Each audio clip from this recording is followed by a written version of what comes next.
Okay, so I promised I'd show you how to raise enough money to keep your charity fully funded and operating, and including in that, pay you a salary. The first thing you have to do before anything else, if you have not watched the video on the 4 kinds of money, you need to go look at that one first. Because what I want to talk about right now is grants and a very small subsection of that called program fees. When you apply for a grant, they normally look at what your operating costs are, and that includes a portion that's for administrative overhead. What you don't want is for a cost to be administrative overhead. You want that cost to be a program cost, because grants will normally allow program costs, okay? So, for instance, if you have a basketball team for kids that you're funding, you'll have costs associated with that, right? You'll have costs associated with basketballs, with uniforms, with entry fees, with practice time, with whatever else goes into the actual playing of the game of basketball. And in addition to that, you've probably got some stuff that you're lumping in under administrative expenses. Things like time to draw up a flyer advertising that the program is open, a graphic artist who puts that together for you, paper to print those flyers out, a printer to print those flyers out. All sorts of stuff goes into the daily running of that program. But if you do your cost accounting correctly, you will know how much of that is directly related to the operation of your game. And the answer is almost all. You just haven't done the math to figure it out.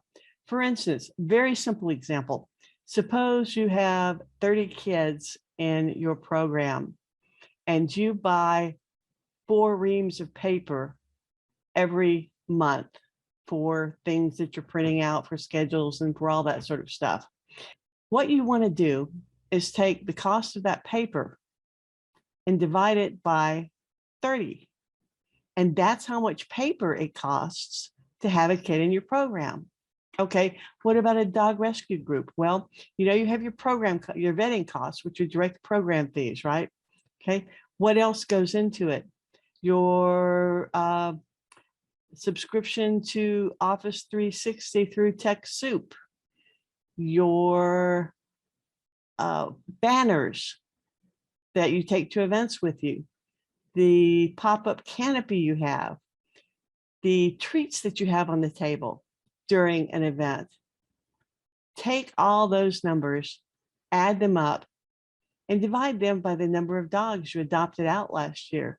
That's what it costs you to adopt out a dog, not just the vetting, but maintaining and running the establishment.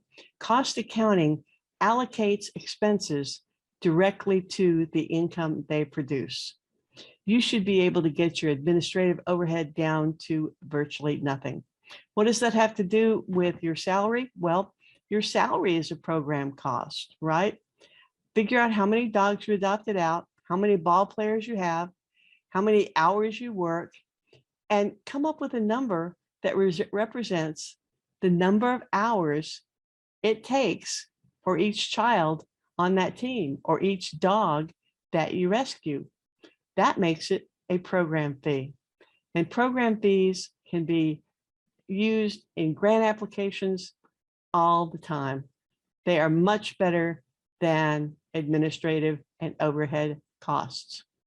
That's your first step in getting prepared to get this puppy fully funded and paying you a salary. You got to know what your costs are, and you got to know what you get as a result of those costs. All right, hop to it. If you get any questions, pop them in the group and I'll try to answer them as best as I can. Cost accounting, program fees, that's what you want to know. For more information on raising money, please go to jdonate.com. See you there.